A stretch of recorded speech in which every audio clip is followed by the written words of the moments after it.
So as I understood my charge when I was invited to come, and it shifted over time, the question that was posed was, how do universities come to be invested in feeding the world, and what is the legacy of that investment? That is a really big question, and I thought, Lord, how on earth could I answer this question? I'm not a historian. People spend their entire careers as rural historians, as higher education historians, looking at the institutions that are involved in this, as historians of agriculture, and I'm just a humble rural sociologist. And so I'm going to give you, first I'd like to give you a little bit of background on those 3 land-grant universities that I've been involved with, because this really contextualizes anything that I would have to contribute to the discussion today. Now, there were certainly corners of the College of Agriculture and Life Sciences that may have talked more explicitly in terms of this language of feeding the world, but I remember more colleagues in those departments using terminology like technology, innovation, efficiency, and modernization, and occasionally this would come up in conversations with people in nutritional sciences. For me, in development sociology, when people talked about technology, innovation, efficiency, and modernization, and some of our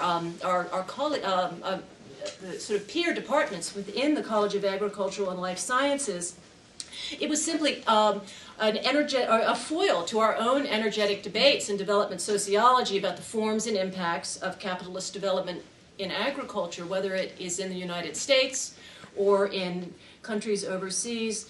It was a foil to our discussions about the environmental and social equity impacts of rapid technological change in agriculture.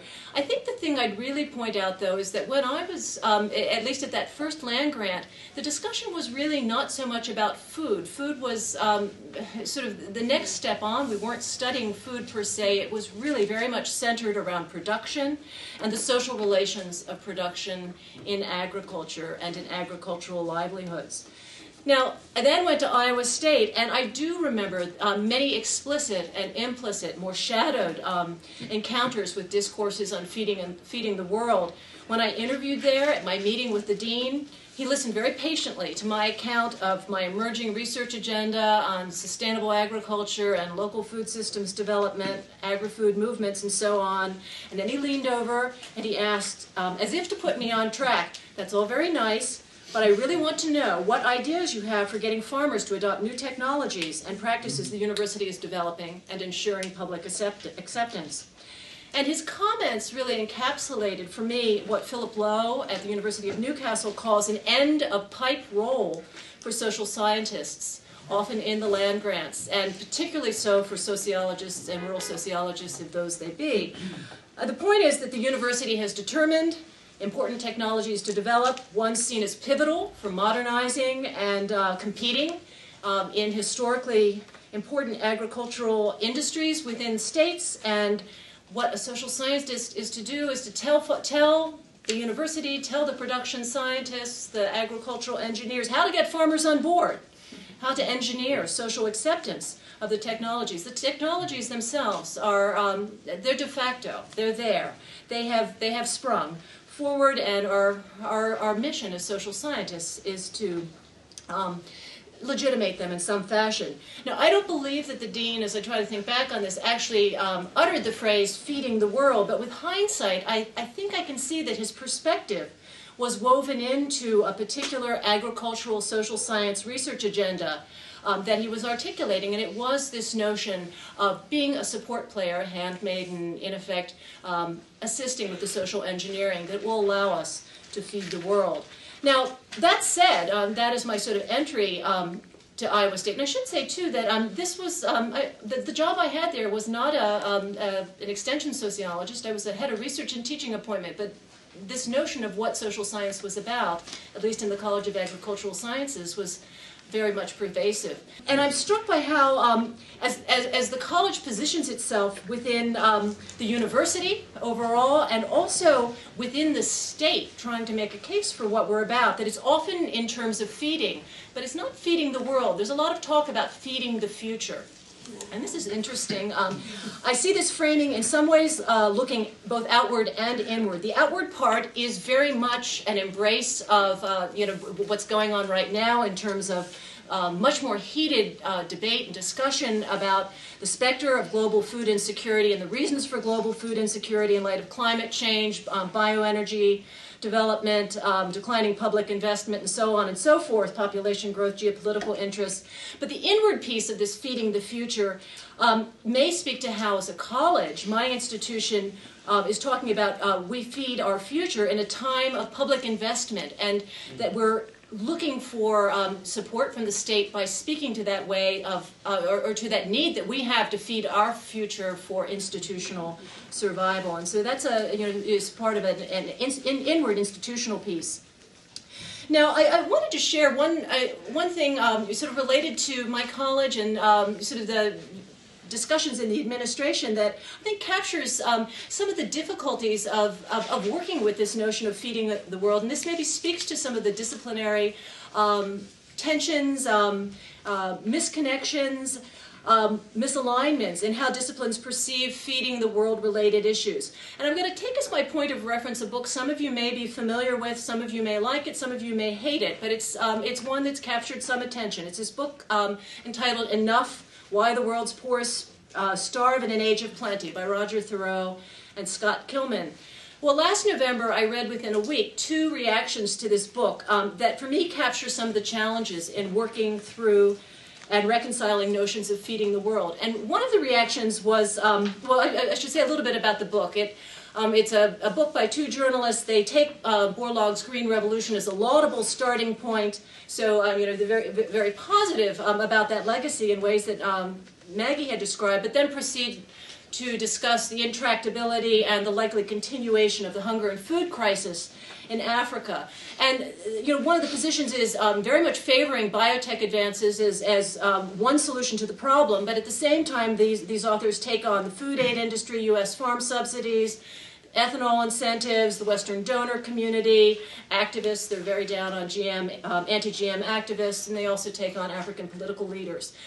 You may like it, you may hate it, but what I found interesting is that my dean, who is now a blogger, wrote about it, and he said, I quote, "It is a thought-provoking and sobering look at how complex the food system really is, and it makes the reader stop to think a little more about the interplay between the global and the local." Okay, so hang on to that. Well then, 2 days later, I read a review of this book in one of my disciplinary journals, Contemporary Sociology, which does reviews of all kinds of books. And it was a review that just excoriated this book. And I'm going to quote here. "Beyond its accessibility, it is a work almost wholly bereft of merit. They claim to present an innovative perspective on world hunger while simultaneously resisting complex theory." And here's my divided response. When I read the Sociologist review, the sociologist in me winced, and I had to agree with that account. They did not talk about Sidney Mintz and Sweetness and Power. They had not cited any of the, really the cutting-edge global theorists.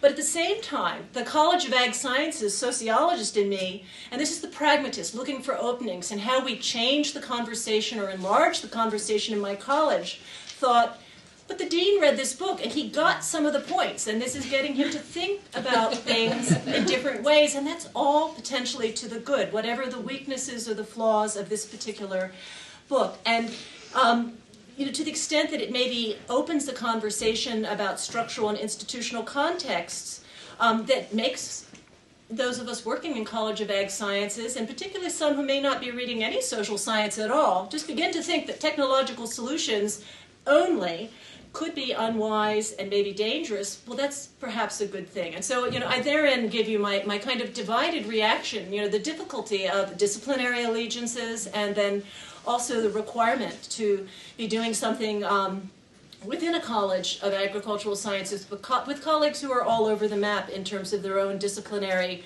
orientations and their own interpretations of a 21st century land-grant mission. I have some other things about this Feed the World paradigm, if it exists or not, and I'm not completely sure it's as rigid or monolithic as perhaps some of you think. But what I'd like to do is maybe leave that, and we'll see if that comes up in the conversation. But I did want to just take a moment for us to maybe scrutinize these terms in the phrase "feeding the world." And that's the way my mind tends to work. I was an English major before I was a sociologist, and maybe that's why. But when you consider the meanings laid on to this term feeding, if we take that one and then also think about the term the world, it's a transitive verb, so it's all about giving, producing, providing, serving food. And in that, I think we have to really focus on the kind of relationship between the feeder and the one being fed. And as with most social relationships, feeding may not always be as simple and as straightforward as it initially seems. There are certainly these connotations of caring and nurturing, of altruism and charity. But as sociologist Marjorie DeVoe has pointed out in her classic work, Feeding the Family, the social organization of caring, and specifically in the ongoing, necessary, and unpaid material and emotional labors by which women often ensure their families are fed, it's fraught with very subtle power dynamics. It is not a clean and simple story. And this has been played out again in some of the excellent food studies work that's proliferating right now. But I think of Janet Poppendieck, another sociologist who has shown us something similar in her writing about the U.S. emergency feeding system in her book, Sweet Charity. It's not as simple as it seems, that feeder and feedee kind of relationship. And I think she's done it again in her more recent book, Free for All, Fixing School Food in America. So feeding is not a very innocent term. Feeding others may or may not have genuinely helpful intentions. The outcomes, too, may not match the stated intentions. And then, of course, there's all those unintended consequences, which we as academics should be attuned to. So the very term feeding, I think, needs some clarification. Feeding what and feeding how are details that get very much glossed over when we just talk about feeding the world. And then this term, the world, I have to confess, it really bothers me. It is chummy, it's neutral, it's a flattening term, as in we are the world. And, there's this interesting veneer of inclusiveness. We may be feeding people in Sudan, Sumatra, or Skokie, Illinois, or maybe it's, feeding ourselves. That's increasingly what we're talking about with home provisioning and some aspects of the local food movement. But which others in the world actually receive the immediate benefit? I mean, that's a huge issue in food aid and trade that needs far more scrutiny, and perhaps the longer-term burdens associated with such feeding.